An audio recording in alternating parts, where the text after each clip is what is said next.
La biología es la ciencia que estudia todos esos aspectos en común que tienen las formas de vida o seres vivos. Muy bien.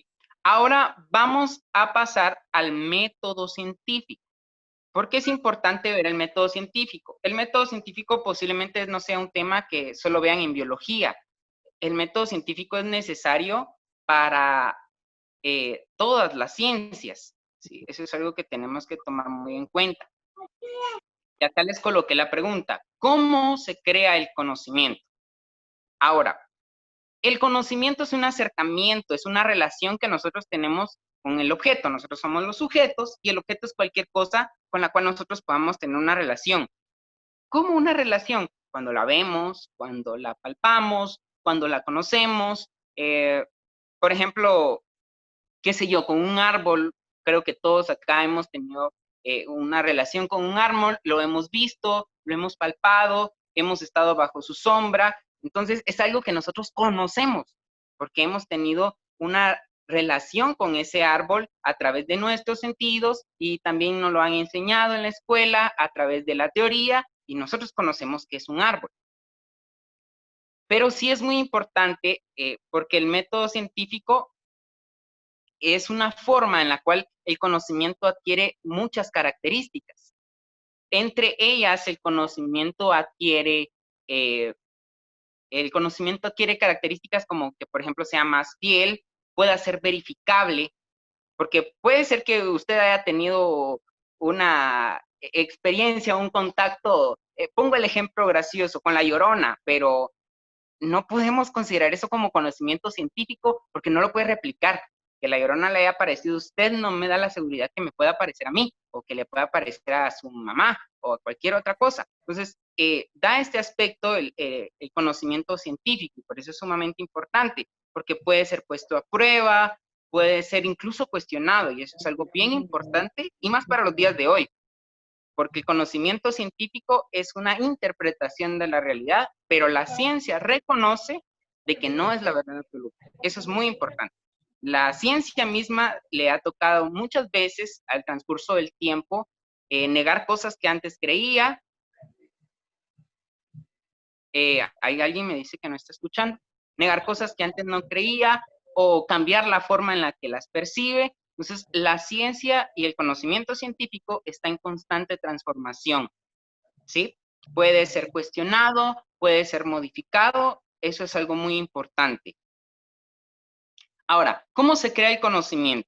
El método científico fue hecho por un personaje francés hace un tiempo atrás y después fue implementado en todas las formas de ciencia para poder verificar el conocimiento que tenemos de todas las áreas, sea astronomía, sea física, incluso ciencias aplicadas como la medicina, también necesitan del método científico. Primero, la observación.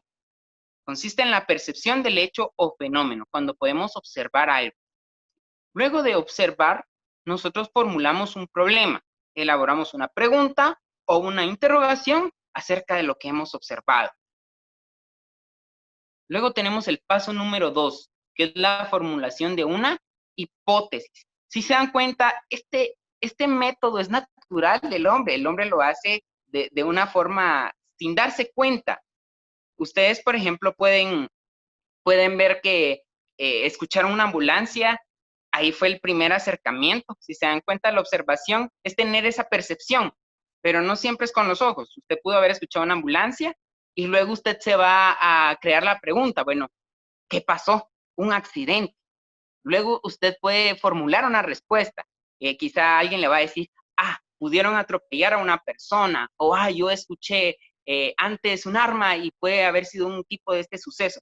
Entonces, si nos damos cuenta de una forma muy natural, en la cual nosotros percibimos algo, formulamos un problema y nos creamos una hipótesis. O, por ejemplo, si vemos que una persona no llegó a un lugar, podemos decir, bueno, le agarró la tarde, o bueno, quizás se quedó durmiendo, o se quedó sin gasolina. Nosotros tuvimos una percepción, formulamos un problema y estamos formulando una posible respuesta. Pero ahí no hay que quedarnos solo con la posible respuesta y esa posible respuesta no es la verdad. Por eso necesitamos verificar o experimentar esa hipótesis. Y acá consiste en someter a prueba la hipótesis mediante la recolección de datos. Así que esas posibles respuestas que nosotros nos planteamos, es momento de ponerlas a prueba, de darnos cuenta si es lo que nosotros creíamos o era algo totalmente diferente.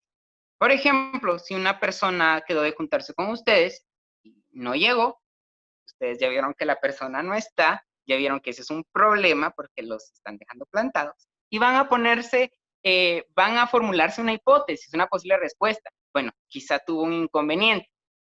¿De qué forma lo podemos verificar o experimentar? Bueno, la llamamos y después de hablar con esa persona, nosotros vamos aparentemente a saber la verdad, porque de igual forma la persona nos pudo haber mentido, pero al menos nosotros ya tenemos una forma en la que verificamos o experimentamos. Nosotros ya sometimos nuestra posible hipótesis, bueno, se quedó sin gasolina. La llamamos y nos dice, sí, fíjate, me quedé sin gasolina. Entonces, ya vimos que esa era nuestra verificación. Ahora vamos con el análisis. Los resultados que obtuvimos de la verificación y experimentación pasan a determinar cuáles confirman o niegan la hipótesis. Aquí vemos qué datos tenemos y vemos si esos datos me ayudan a hacer que mi hipótesis sea verdadera o sea falsa. Y luego tenemos una conclusión, que es la respuesta al problema, producto de la verificación y del análisis efectuado. Entonces, acá tenemos 6 pasos del método científico. Los pasos varían según los autores. Tienen que ser conscientes con esto. Hay personas que le colocan más pasos, hay personas que le colocan menos pasos. Estos pasos fueron tomados de un libro de investigación, el proyecto de investigación. Ahí está el autor de donde yo los tomé. Pero hay autores que incluso los extienden hasta 10, hay autores que los resumen a 4, 5. Pero lo importante es que ustedes tengan la idea, verificar o experimentación.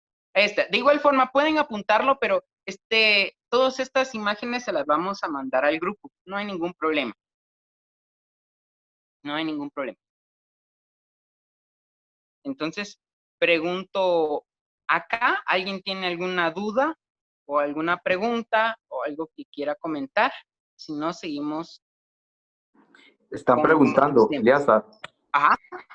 Están preguntando, un chico, bueno, número 1 dice, ¿puede regresar a la definición verificar o experimentación? Uh-huh. Y otro también, otra chica pregunta, ¿aquí entra la diferencia entre el conocimiento empírico y científico? Exactamente. Y felicitaciones.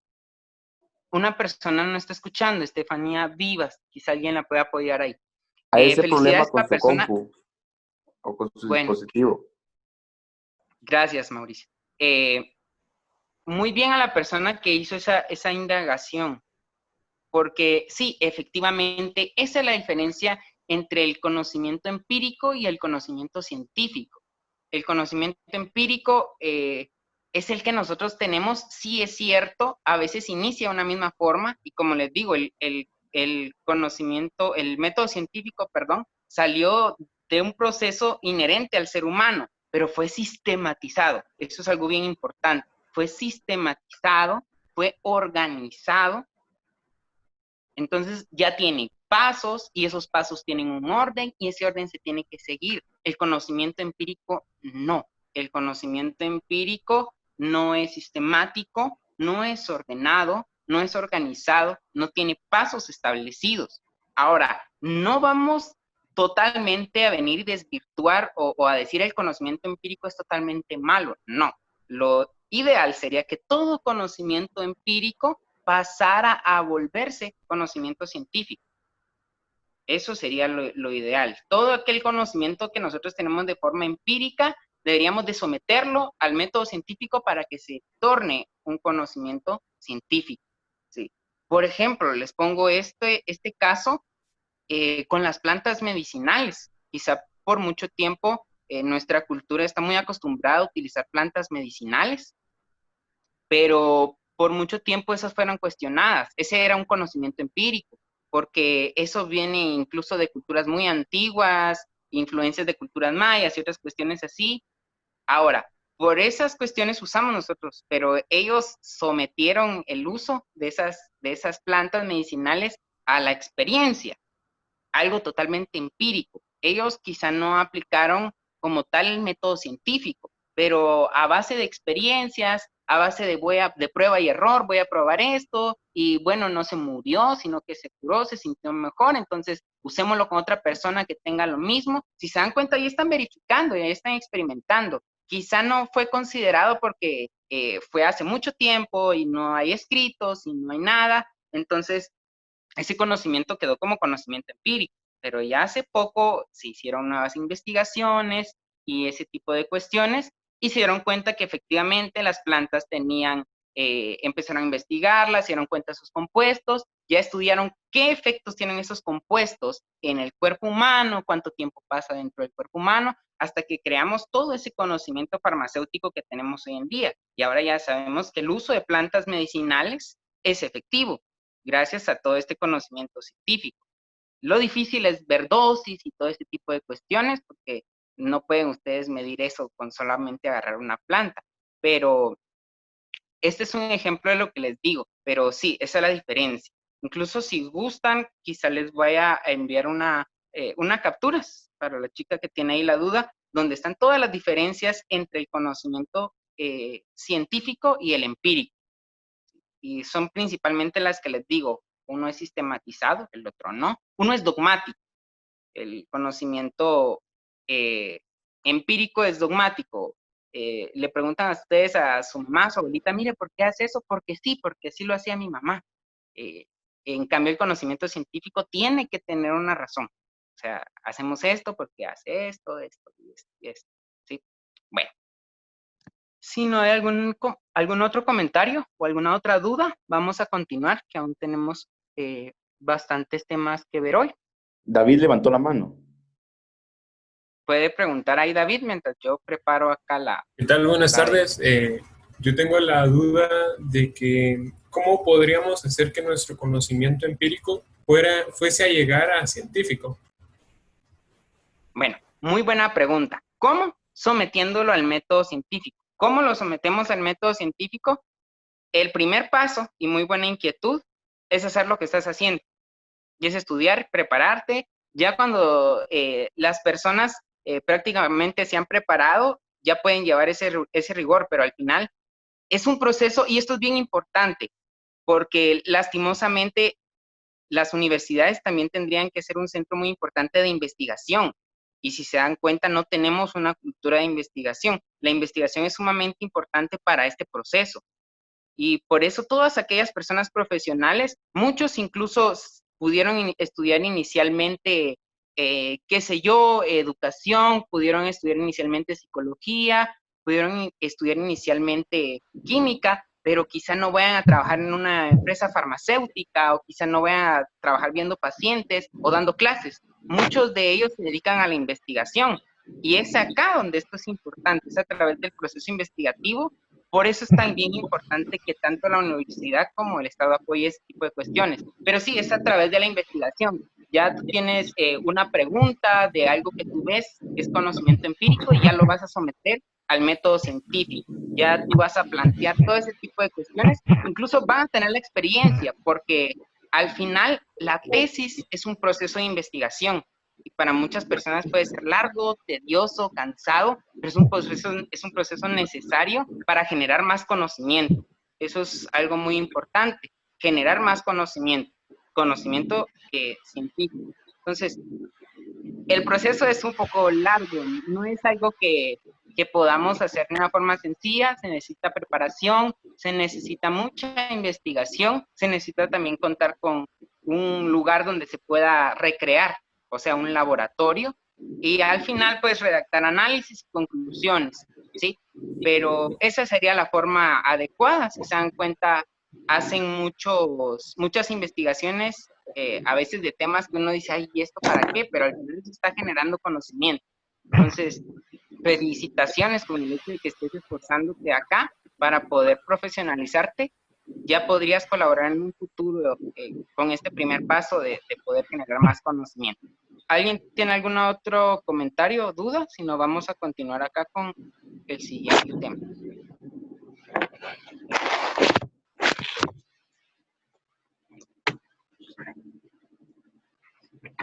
¿No? Bueno, entonces vamos a continuar. Otro tema muy interesante es el metabolismo. Solo voy a pedir, no sé qué persona tiene ahí su micrófono activado, o si va a hacer una pregunta, perdón, ¿no? Bueno, continuemos entonces.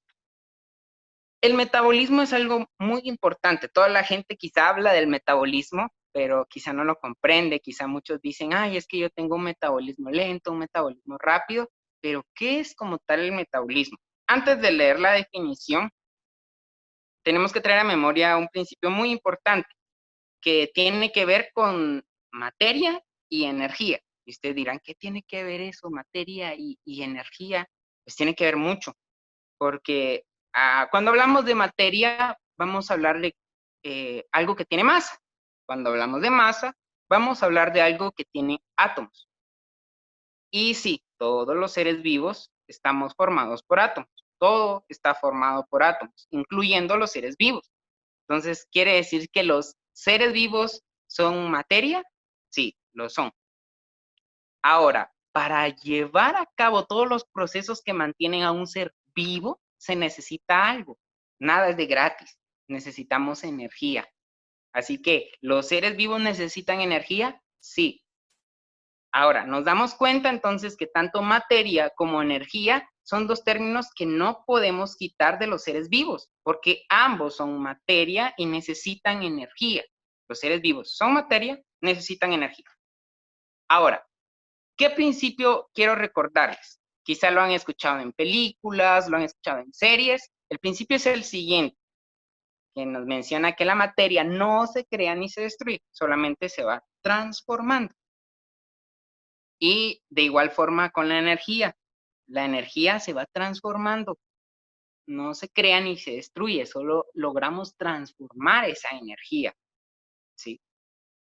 Ahora, este es un proceso sumamente hermoso y podemos ver acá la creatividad que se tuvo al poder planificar todos estos procesos para que existiera la vida de tantas formas y pudiéramos nosotros estar acá consumiendo energía a través de ver, de sentir, de hablar, de pensar, de ser materia, pero al final tener un propósito.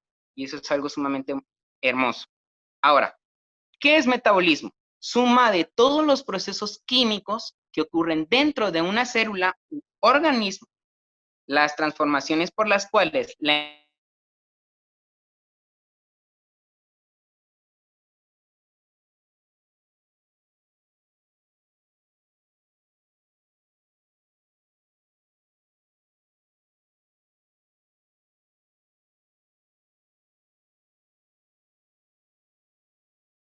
si se dan cuenta, acá tenemos unos rayos del sol, tenemos la plantita.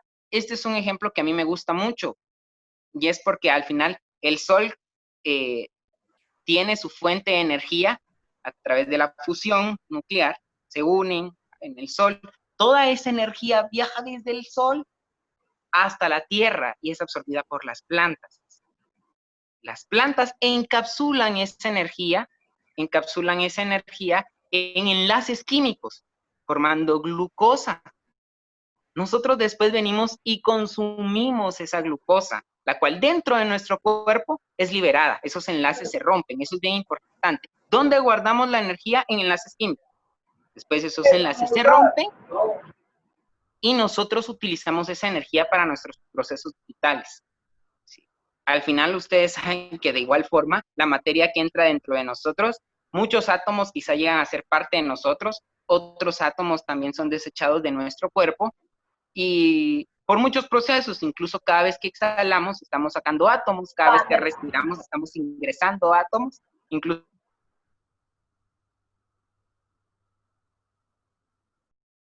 quizá un átomo que estuvo dentro de mí, quizá ya esté dentro de usted, porque al final la materia está en constante transformación y en constante movimiento. Entonces, ya vemos que entonces el metabolismo son todos esos procesos que involucran energía y materia a disposición del organismo para que pueda mantenerse vivo, ¿sí? Eso es algo sumamente importante. Ahora, Hay dos tipos de metabolismo. Hay muchos más procesos. Disculpen, ahí sí se corrieron un poquito las letras. Hay muchos más procesos, pero estos son los dos más importantes. Tenemos el anabolismo y el catabolismo. Ahora, ana es un... no, Ana, una amiga. La palabra ana es un prefijo que hace referencia a construir. La palabra cata es un prefijo que hace referencia a destruir. Entonces, con estas ideas básicas ya podemos entender, porque si se dan cuenta en lo que les acabo de contar, que desde el sol viene la energía y la planta la encapsula, pero nosotros nos comemos esa energía y después rompemos esos enlaces y liberamos, entonces ahí podemos ver esos dos procesos. El anabolismo es el aspecto del metabolismo en el cual se combinan sustancias simples para formar otras más complejas, de lo que resulta el almacenamiento de energía, la producción de materiales celulares nuevos y el crecimiento. Es acá. Si voy a construir, tengo que pagar. Entonces, el anabolismo consume energía, pero esa energía no se va a perder, se va a quedar encapsulada. Es como cuando usted compra algo. Es cierto, se va devaluando, pero al final usted puede vender lo que compró y puede recuperar cierta parte de lo que invirtió, porque al final las cosas siguen teniendo valor. Entonces, de la misma forma es en el anabolismo. Nuestro cuerpo construye moléculas, pero tiene que pagar con energía, pero esa energía se queda dentro de esas moléculas, no se pierde. Luego tenemos el catabolismo, aspecto del metabolismo en el cual se degradan sustancias complejas para formar otras más simples. Las reacciones catabólicas son esencialmente importantes para la liberación de energía química almacenada por la célula. El catabolismo es lo contrario. Nosotros vamos a degradar, a destruir, a romper moléculas. ¿Por qué? Porque cuando nosotros hacemos eso, liberamos energía, como en el caso de cuando comemos.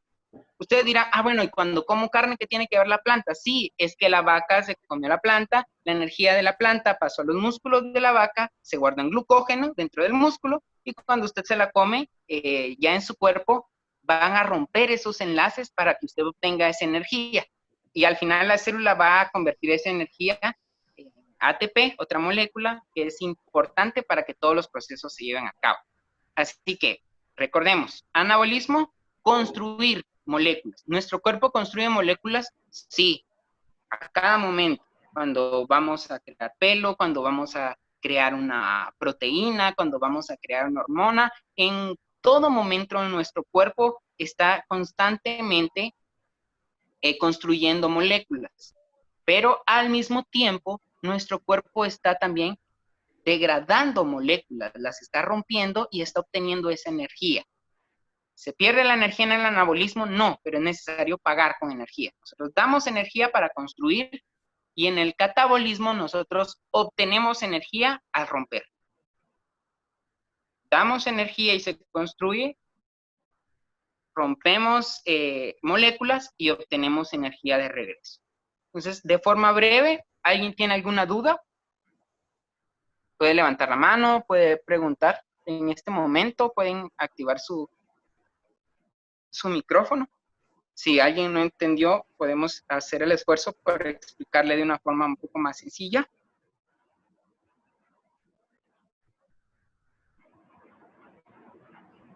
David Isaías Campos creo que levantó la mano y de ahí Brian, bueno, Brian ya la bajó. David Isaías, entonces creo que tiene una pregunta. Buenas tardes. Por ejemplo, cuando hablamos de el metabolismo, lo que entiendo yo es el proceso de descomposición y composición de la materia. Y una pregunta, por ejemplo, así como los seres inertes como las piedras pueden tener ese proceso.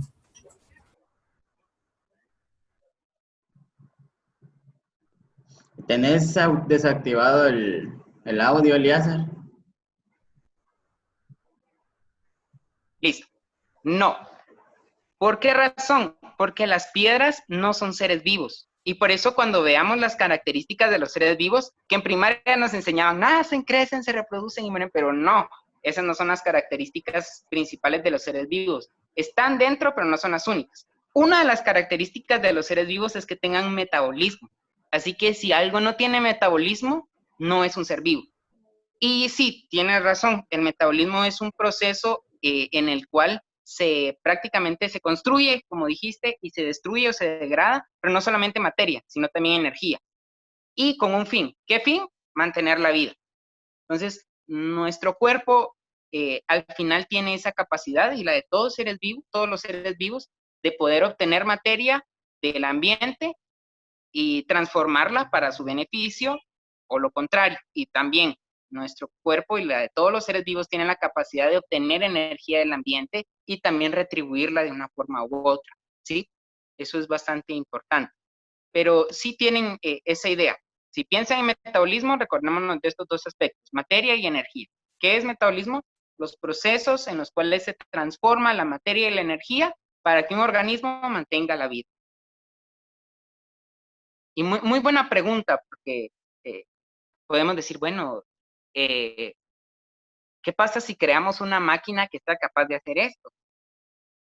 Pero al final habrían muchas otras características a través de las cuales nosotros podemos decir, pero como no cumple con estas, no es un ser vivo.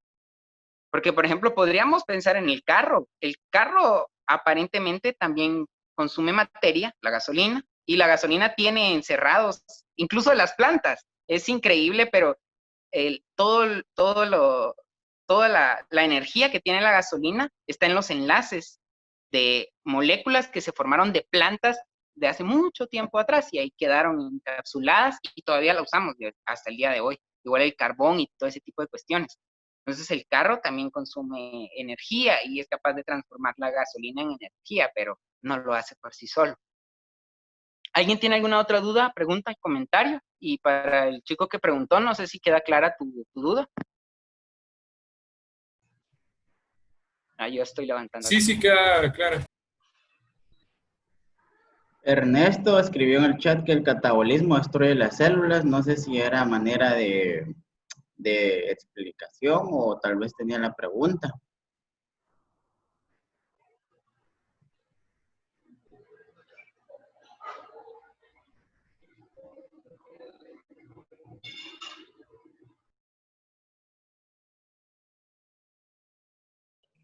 Es una pregunta, dice. Eliazar, bueno, no sé si solo yo, te escuchan todos. Yo no lo escucho. Eliazar.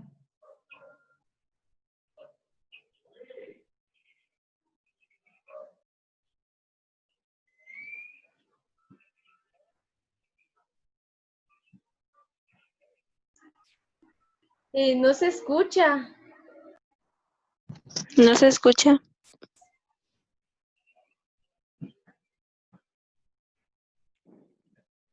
No se escucha.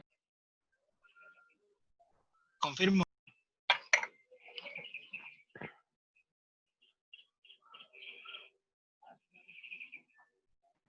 Ah,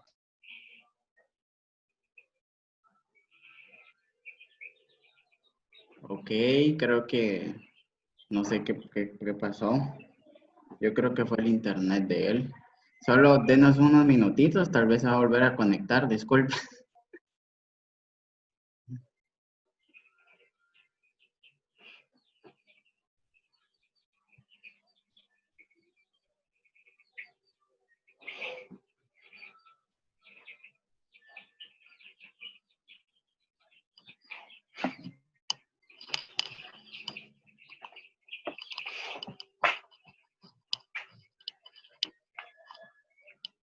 Energía y cómo ésta se va transformando para poder mantener la vida.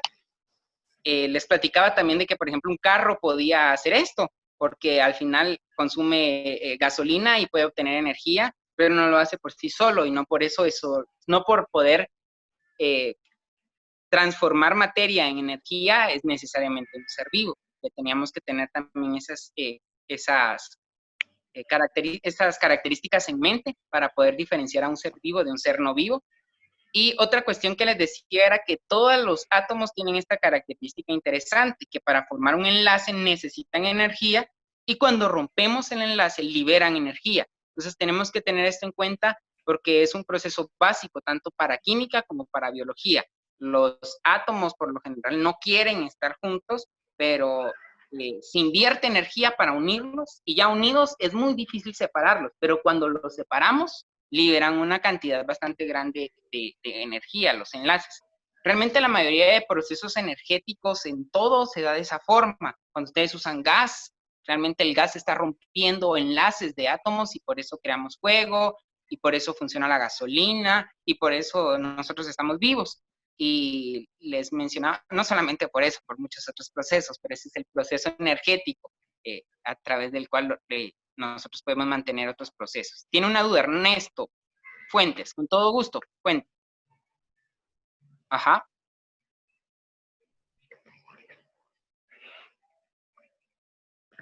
Eso acerca del catabolismo. Ah, sí, claro, acá estaba, sí, ya recuerdo. Ahora, no necesariamente destruye células, destruye moléculas. Eso es muy importante. Las células, si ustedes piensan moléculas, las moléculas son sumamente pequeñas en comparación a una célula. Si ustedes creen que una célula es pequeña, una molécula lo es aún más que una célula. Porque una célula puede tener millones de moléculas. Una célula está formada por muchas moléculas. Entonces, no necesariamente destruir células, destruye moléculas, como cuáles, como la glucosa, más conocida como azúcar, el glucógeno, que también está dentro de la carne de animales, las proteínas también. Las proteínas tienen mucha energía, pero son muy grandes, son moléculas muy grandes, ya las vamos a ver, e igual las podemos romper para obtener energía.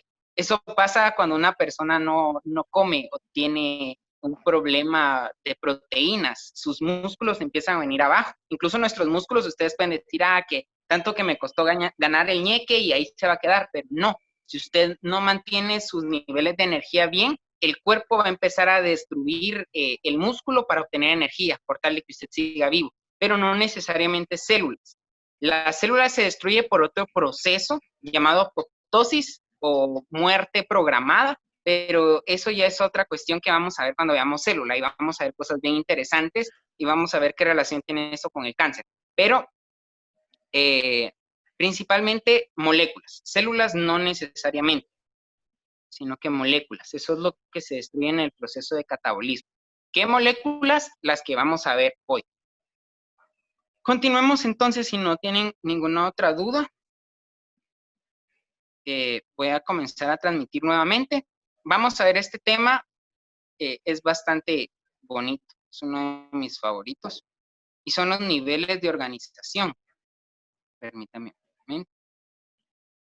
Ahora, los niveles de organización biológica, y dice acá, donde todos formamos parte de algo más grande. Esto es muy bonito. Ahora, el primer nivel, en los niveles de organización, es el nivel químico. Cuando bajamos hasta el nivel químico, cosas muy difíciles de ver, porque de por sí los átomos no son capaces de verse, podemos percibir su energía, pero de ver realmente un átomo es algo muy difícil, no digamos un electrón o algo muy pequeño. Entonces, en el nivel químico vemos que tenemos las partículas elementales, quizá las han escuchado porque se han puesto muy de moda con las películas y cosas de ese tipo. Vemos los quarks, los leptones, los bosones, que hasta el momento son la cosa más pequeña que forma la materia que el hombre ha llegado a descubrir. Estos forman las partículas subatómicas, como los protones, los neutrones y el electrón, que también es una partícula elemental. Entonces, forman estos de acá, protones, neutrones y electrones. ¿Qué forman los protones, neutrones y electrones? Átomos. Un átomo está formado por estas tres partículas muy importantes, que no nos vamos a detener ahorita porque ese es un tema un poquito más profundo de química. Ahora, los átomos están formados por partículas subatómicas, pero cuando nosotros unimos átomos, formamos moléculas. Entonces, vamos de grupo en grupo. Un grupo de partículas elementales forman partículas subatómicas. Las partículas subatómicas forman átomos, y los átomos, cuando se agrupan, forman moléculas. Vamos al siguiente nivel, nivel celular. Las moléculas, ya más complejas, forman organelos. Cuando unimos varias moléculas, pero no cualquiera, obviamente tienen que ser moléculas específicas, y vean que esto es bien importante, porque es aquí donde entra la duda de que realmente la vida no pudo haber iniciado al azar, porque se necesitan muchas moléculas de un tipo muy específico para poder formar una célula. Es muy difícil realmente incluso descubrir ese orden. Entonces, pensar de que las cosas pudieran empezar de la nada o al azar es muy difícil. Ahora, las moléculas complejas forman organelos. ¿Qué son los organelos? Las estructuras que tiene la célula que tienen funciones. Quizás recuerden a la mitocondria, al núcleo, al retículo endoplásmico, quizás recuerden al ribosoma. Los vamos a ver en la siguiente clase. Entonces, las moléculas forman organelos, los organelos forman células. Ahora, es bien importante porque poseen este nivel de organización. ¿Quiénes? Bacterias y arqueas. Hay muchas que ahí se quedan. Las bacterias, las arqueas y algunos protistas como las algas se quedan ahí. Son seres unicelulares. Entonces, su nivel de organización, si se dan cuenta, tiene dos. Nivel químico y nivel celular. Y ahí se quedaron. Pero no significa que todavía no formen parte de algo más grande. Entonces, como les decía, la célula está formada por organelos, los organelos están formados por moléculas, las moléculas de átomos, y así seguimos bajando. Pero ahora vamos hacia arriba. Cuando yo uno varias células, yo formo un tejido. O sea, un tejido es un conjunto de células. Por ejemplo, la piel, si pudiéramos ver la piel, sabríamos de que hay bastantes células, una unida tras otra. O si podemos ver un músculo, si podríamos ver el cerebro, nos vamos a dar cuenta que son un conjunto de células que se agrupan para formar un tejido.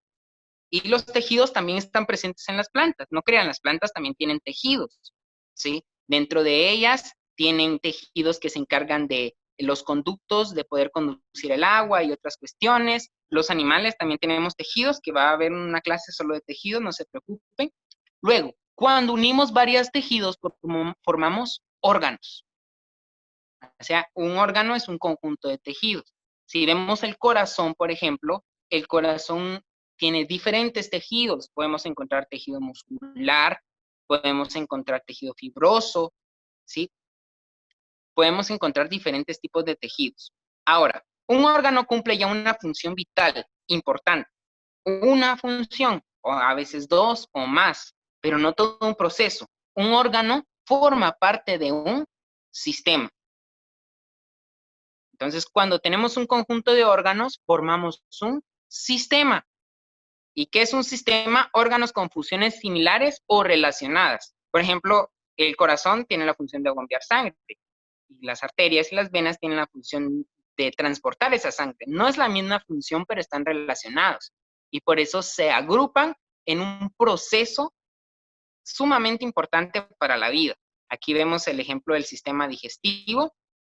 De igual forma, la boca tiene su función, el esófago tiene su función, el hígado, el estómago, todos tienen su función, pero en conjunto forman ese sistema que se encargan de todo el proceso de digestión. Ahora, cuando ya tenemos un conjunto de sistemas, vamos a ver acá, ¿a qué llegamos? Cuando tenemos un conjunto de sistemas, nosotros llegamos a tener un individuo o organismo. Nosotros somos un individuo. ¿Qué quiere decir? Somos un conjunto de sistemas, que a su vez es un conjunto de órganos, que es un conjunto de tejidos, formado por células, formado por moléculas, formado por átomos, y así sucesivamente. Pero vean bien, un individuo no es todo. Formamos parte de algo más grande, y eso es algo bien importante. Un individuo es un ser vivo con organización compleja que posee un complejo conjunto de sistemas para cumplir funciones y mantener la vida. Pero no se queda ahí, nosotros todavía tenemos más responsabilidad, porque formamos parte de una población, relacionarnos con semejantes. ¿Qué es una población? Un conjunto de individuos de la misma especie. Eso es bien importante, de la misma especie. Por eso se le llama población acá, donde cada uno de nosotros vive, porque por lo general solo vamos a ver seres humanos. Pero, por ejemplo, ustedes pueden decir, pero es una manada. Sí, pero al final esa es una población también. O es una jauría de lobos. Sí, pero también lo podemos llamar población, porque es un conjunto de individuos de la misma especie. Pero no termina ahí. Luego llegamos a la comunidad. beneficiarnos de las diferencias. Una comunidad está formada por diferentes poblaciones de diferentes especies, ¿sí? Por ejemplo, ¿qué les puedo decir? Nosotros acá en el área urbana también tenemos una población de gatos y de perros que al final también viven con la comunidad y no solo ellos, si somos observadores, vamos a ver que también hay aves, también hay insectos, así que esa ya sería una comunidad. Si ya nos vamos a una región más natural, podríamos pensar en todas esas especies que viven juntas en una región. Esa es una comunidad. Luego de la comunidad pasamos al ecosistema. Acá ya entra algo bien importante lo que me preguntaron. El ecosistema no es solo para seres vivos, también para factores abióticos. Entonces, el ecosistema es cuando se unen todas las comunidades vivas de esas especies con los factores abióticos. Pero no cualquier cosa, no como la silla o no como la mesa, porque nos enseñaron en primaria que un factor abiótico es todo aquello no vivo, o la puerta. No, el factor abiótico, aunque no esté vivo, cumple una función dentro del ecosistema. ¿Qué podríamos considerar factores abióticos? La altitud, la humedad, la presión, el agua, por ejemplo. No podemos meter un salmón al mar porque el salmón es de agua dulce. O no podríamos meter un tiburón a una piscina de agua dulce porque él está acostumbrado al mar, incluso se mueren. Si hacen ese cambio con los peces, se van a morir porque cada pez está acostumbrado a un proceso metabólico, que ya vimos, para poder resistir aguas muy saladas o aguas sin sal. Eso es algo bien importante. Entonces, la sal también es un factor abiótico, si hacemos esa diferencia. La sal no está viva, pero influencia en los seres vivos, ¿sí? Podríamos pensar también en los tipos de roca, es cierto, en los tipos de suelo y todo ese tipo de factores que ya junto con los seres vivos forman un ecosistema. Pero si yo junto todos los ecosistemas que conozco, vamos a llegar a la biosfera. ¿Qué es la biosfera? El planeta vida, el planeta Tierra, ¿sí? Con todos sus ecosistemas. Esa es la biosfera. Aquí incluso podríamos meter la hidrosfera, todos los cuerpos de agua, incluso la atmósfera, porque aunque la atmósfera no está viva, permita que la vida exista en el planeta. Sabemos que si la atmósfera tiene cambios, la vida también se va a ver modificada o afectada. Entonces, eso es algo bien importante porque si se dan cuenta, todo va formando parte de todo. Nosotros como individuos formamos parte de la población y esto es algo bien importante. Yo creo que por tiempo me va a decir Mauricio si continuamos o dejamos ahí y vemos la siguiente clase de macromoléculas, pero yo no tengo inconveniente, podría seguir, pero no sé cómo están ustedes con tiempo o con la transmisión en Zoom. Veamos esto, las relaciones entre los elementos que forman niveles superiores, como la biosfera, no se limitan a agrupar. La vida de cada individuo depende y se ve afectada por el papel de cada elemento. ¿Qué quiere decir esto? El individuo forma parte de algo más grande, influencia en la población, influencia en la comunidad, influencia en el ecosistema, influencia con la biosfera. Entonces, si se dan cuenta, es como si una célula, y esto es bien importante, es como si una célula dijera, yo no me quiero morir. La célula está programada a morir, si todas nuestras células del cuerpo tienen una fecha límite, tienen una fecha de caducidad. Pero si una célula dice, yo no me quiero morir y me voy a reproducir, pero yo no me voy a morir, y sus hijas van a tener esa misma característica, las hijas no se van a morir. ¿Qué creen que sucede? Si una célula de nuestro cuerpo, no es que llegara a decir, no tiene conciencia, pero llegara a tener ese problema de que en lugar de morirse, no se muere, y se sigue reproduciendo, pero no muere, ¿qué creen que pasaría? Alguien que escriba ahí. ¿Qué creen que pasa cuando una célula decide no morir? Una neoplasia. Exactamente, una neoplasia. Y muy bien, y felicitaciones por usar esos términos, se va formando un tejido, ese tejido, como su palabra dice, neo es nuevo y plasia, formación, es una nueva formación ¿qué es? Porque salió quizá del brazo, del hueso, pero no cumple con las mismas funciones y empieza a robar energía, porque recuérdense, las células necesitan también del metabolismo, pero ella está comiendo contenta la neoplasia, pero no está aportando y cada vez está creciendo. Para los que no saben, otro término más relacionado, neoplasia también es sinónimo de cáncer. No se escucha muy bien. es sinónimo de cáncer. Puedo hablar un poco más alto. Voy a ver si puedo acercarme un poco más, que tengo micrófono. ¿Ahí sí me escuchan mejor? Ahora, neoplasia, sinónimo de cáncer. Imagínense, si una célula de nuestro cuerpo decide no hacer lo que debería haber hecho, decide no cumplir con su propósito, puede provocarnos cáncer. Y ese es en sí cómo funciona el cáncer, cuando una célula decide no morir, decide no cumplir con su función. Entonces, imagínense que eso es algo bien importante. Nosotros debemos de cuestionarnos como individuos de una población cuál es nuestra función, debemos cumplirla. Hay que tener cuidado de no volvernos cáncer, ¿no? En el buen sentido de la palabra. Ustedes tómenlo así. Entonces, yo estoy esperando acá la respuesta de Mauricio. Yo, como les digo, con todo gusto puedo seguir, pero no sé si la cuenta tiene otra transmisión o algo así. Bueno, gracias, Eleazar. Y si alguien pudiera decirme qué hora es. Son las 7 en punto. Yo, si gusta, podría dejarlo también ahí, por la razón de que el tema es macromoléculas, pero podríamos verlo entero el día viernes. Pero si ustedes me dicen que siga con lo que tenía planeado, continuamos. Bueno, entonces, bueno, ¿crees que puedes seguirla dando en media hora? Incluso un poquito menos, porque solo es la introducción a macromoléculas. Ok, dale entonces, dale. Vale.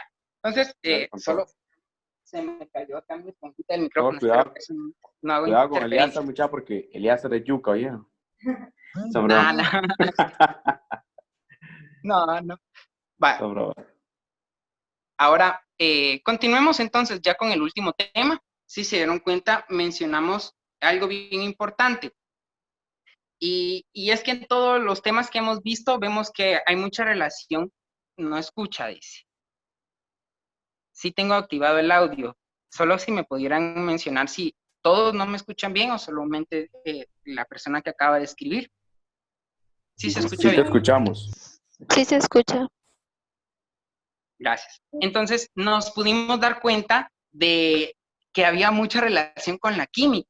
Y es acá donde quiero hacerles una aclaración. Las ciencias no trabajan solas. Realmente el conocimiento humano se empezó a diversificar hace muy poco.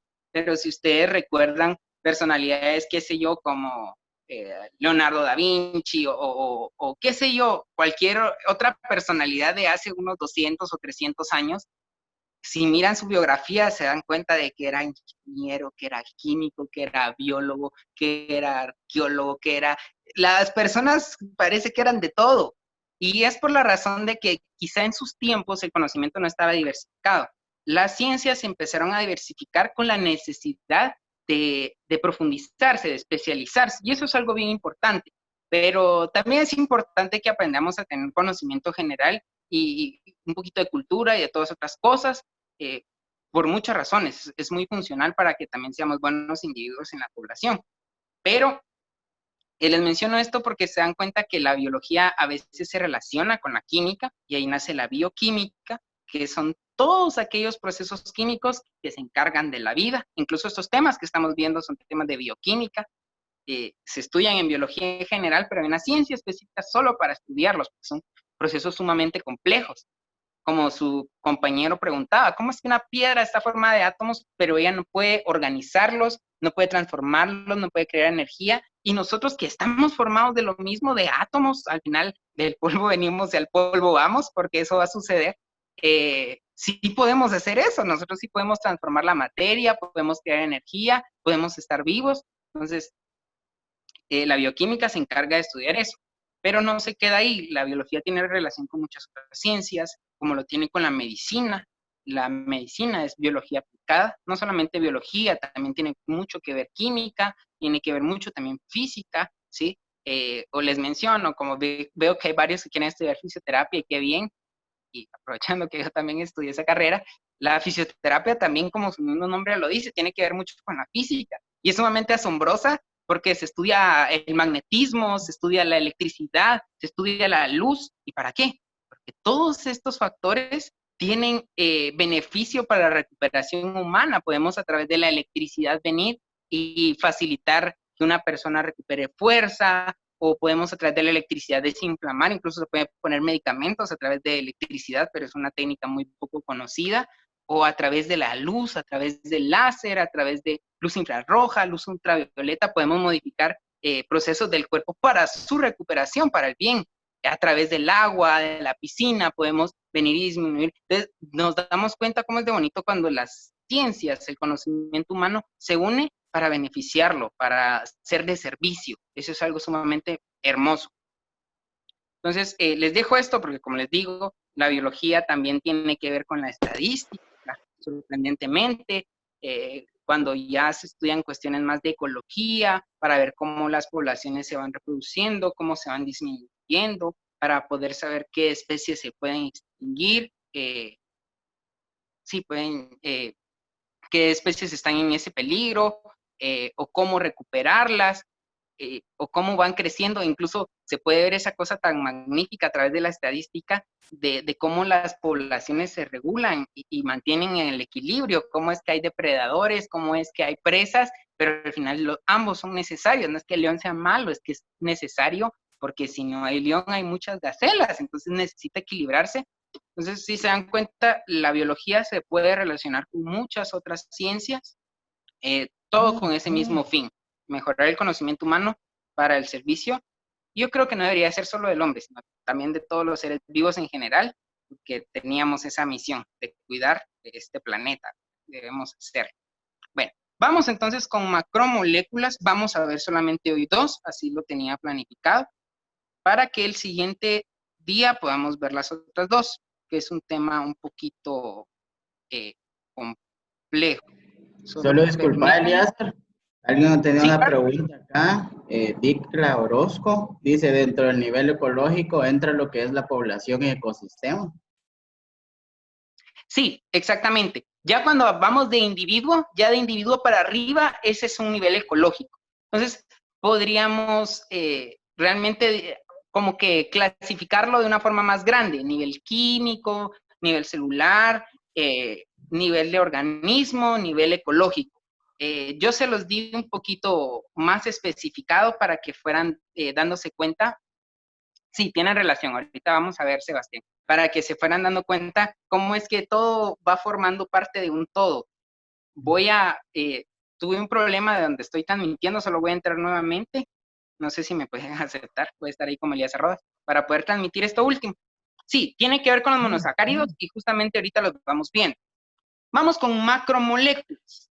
También son conocidas como biomoléculas, porque son las moléculas fundamentales que sirven para los seres vivos. Ahora, ¿cuáles son las 4 macromoléculas o biomoléculas importantes? Carbohidratos, lípidos, proteínas y ácidos nucleicos. Esos 4 son sumamente importantes y hoy vamos a ver solamente 2, carbohidratos y lípidos. Ahora, se llaman macromoléculas porque realmente son moléculas muy grandes. Si nosotros vamos a ver una molécula de agua, decimos, H2O, tiene 3 átomos cada molécula de agua, eso está sencillito. Una de oxígeno, O2, 2 átomos de oxígeno unidos, qué facilito, pero una macromolécula nos damos cuenta de que son bastante grandes y que tienen incluso, por así decirlo, como que bloquecitos. Cada uno va teniendo sus bloquecitos en los cuales van construyendo moléculas cada vez más grandes. Voy a empezar a transmitir ahorita para que podamos iniciar con los carbohidratos.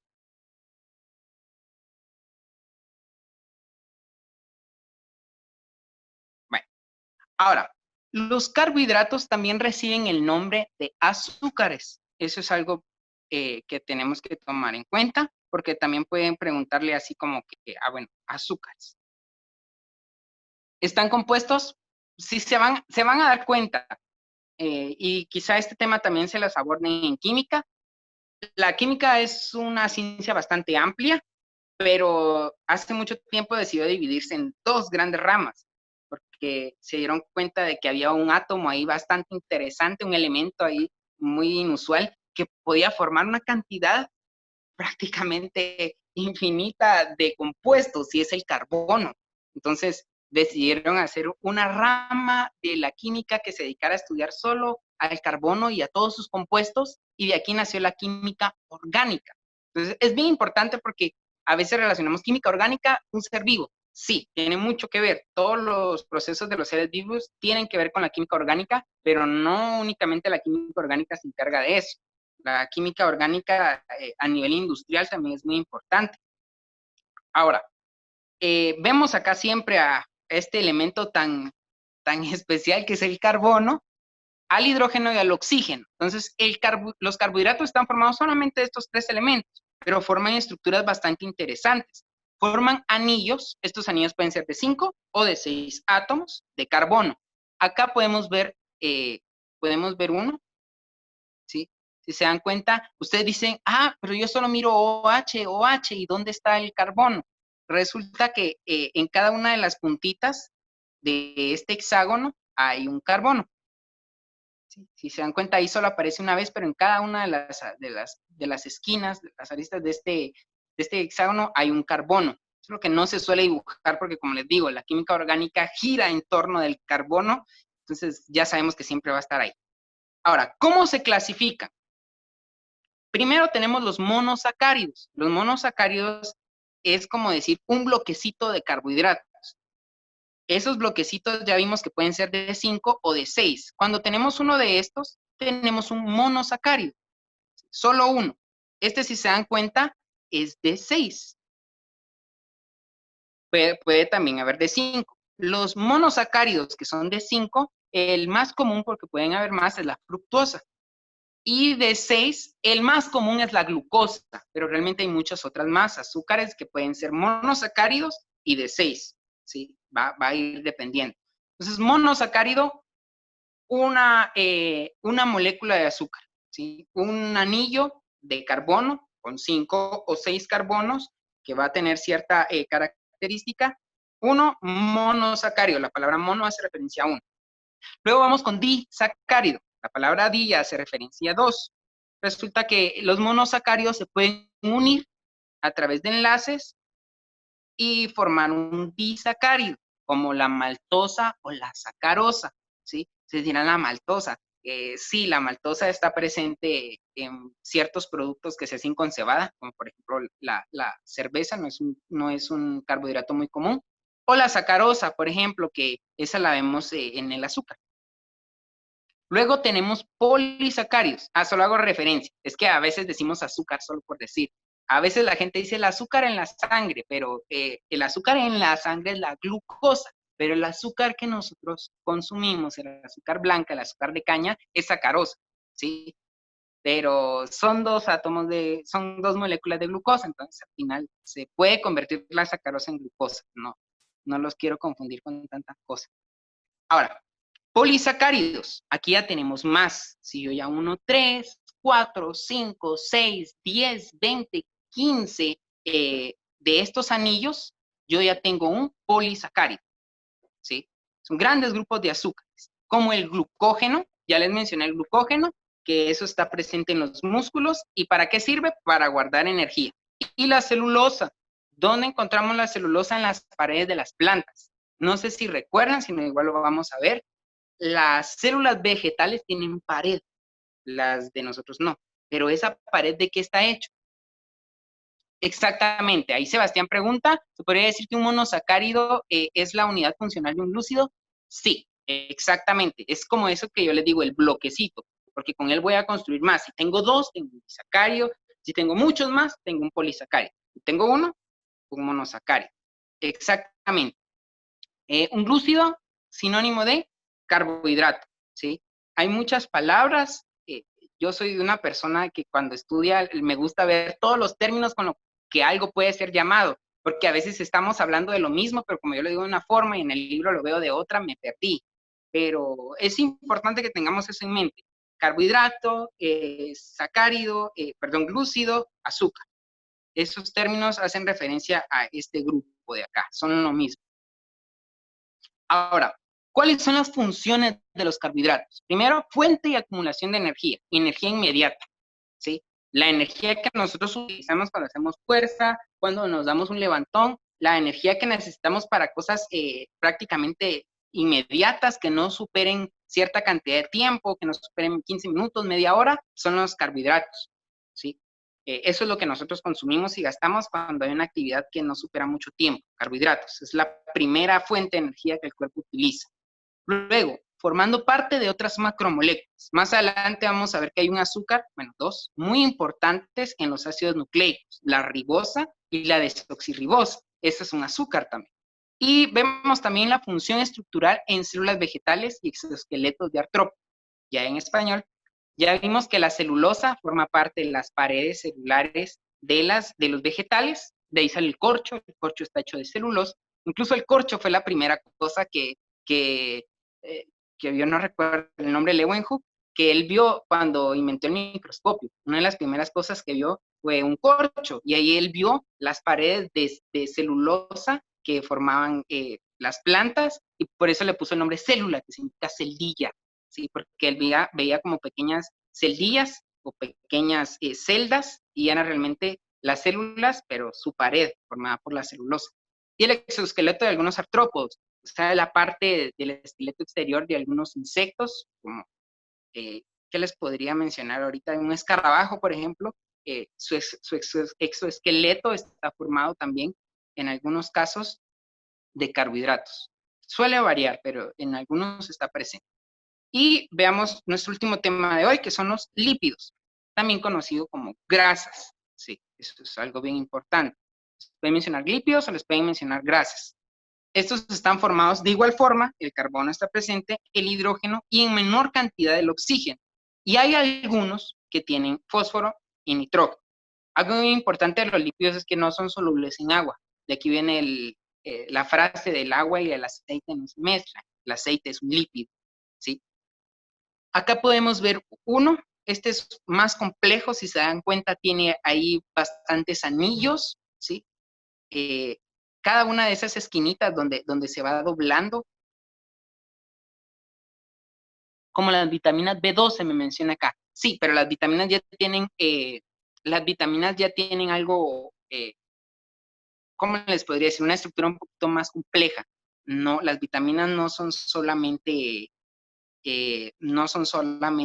carbohidratos. Las vitaminas cambian. Hay muchas vitaminas, incluso ahorita con los lípidos vamos a ver unas. Y les voy a mencionar. El que vemos acá, si no estoy mal, es la testosterona. Si no mal recuerdo. Ustedes dirán testosterona, sí. La testosterona es también un lípido, es una hormona. Ahora, clasificación. Tenemos grasas y aceites formados por un glicerol y ácidos grasos. Pueden ser saturados o insaturados. Quizás hayan escuchado mucho eso de que las grasas trans y las grasas que no, o si son saturados o si son insaturados. ¿A qué se refiere esto? ¿Qué tanto hidrógeno? Si se dan cuenta, aquí vemos que tiene como una colita, ¿sí? Esa colita, por lo general, está formada de carbono e hidrógeno. Pero el carbono puede venir y estar unido a 2 o incluso 3, puede ser hasta 4, pero si está en la cadena no. 2 o 3 hidrógenos, o puede estar solo con 2 o solo con 1, porque puede crear enlaces dobles con otro carbono. Entonces, si crea enlaces dobles, al carbono ya no le da chance de aceptar para que esté con él a otro hidrógeno. Entonces, no hay muchos hidrógenos. Esos son los lípidos o las grasas no saturadas, insaturadas. Acá creo que voy a corregir eso, porque lo coloqué al revés. Luego tenemos los fosfolípidos, compuestos de glicerol, ácidos grasos y bases fosforiladas. ¿Dónde están los fosfolípidos? En la membrana celular. Eso es bien importante porque el fosfolípido tiene una parte que atrae el agua y otra parte que la repele, que no se une. Entonces, los fosfolípidos son muy importantes. Se pueden crear a través del proceso de saponificación cuando creamos jabón. Incluso el jabón es grasa con otro compuesto, como puede ser el hidróxido de sodio, de potasio, etcétera. Y realmente cada vez que ustedes utilizan jabón, hacen una pequeña esfera donde adentro se queda la suciedad, pero alrededor se quedan estas colitas que no aceptan el agua. Y por eso cuando ustedes echan agua, el jabón se lleva eso todo no se come. lo que ¿Alguien tiene activado su lo que ha absorbido. Luego tenemos los carotenoides. Estos son compuestos de isopropeno, son colorantes amarillos y naranjas. Por lo general en las plantas, cuando vemos alimentos que tienen un color naranja o un color rojizo, estamos hablando que tienen en su compuesto carotenoides, ¿sí? ¿Qué es el caroteno? El caroteno tiene mucha relación con la vitamina A. Entonces acá es donde yo les hago esa aclaración. Las vitaminas son bastante complejas, por eso si se dan cuenta, acá solo tenemos 4 y pueden preguntar ustedes, pero ¿por qué no están las vitaminas tan importantes? Sí, pero las vitaminas son un grupo bastante heterogéneo, no es posible clasificarlas porque algunas están formadas por lípidos, otras están formadas por otro tipo de compuestos. Entonces varía dependiendo el tipo de vitamina. ¿Cuáles son las funciones de los lípidos? Almacenan energía, forman parte de la membrana celular. También sabemos que cuando acumulamos grasa en muchos animales sirve de protección y de aislante térmico. También forma hormonas, como lo vemos acá. Los esteroides, que vemos que son complejas y poseen diversos amigos. Muchos esteroides, que ustedes han escuchado esos que se toman y cuestiones así, son lípidos también. Ustedes pueden decir, pero no parecen grasas, pero en su composición son lípidos, como el estrógeno, la testosterona, etc. No todas las hormonas, esta también es otra aclaración, no todas las hormonas están formadas por lípidos. Hay hormonas que están formadas por otros compuestos. Y también algunas, como vimos en la vitamina A y la vitamina D, tienen que ver con las vitaminas y colorantes naturales. Podemos ver el tomate, la zanahoria, ellos poseen en su composición carotenoides, que son este tipo de lípidos.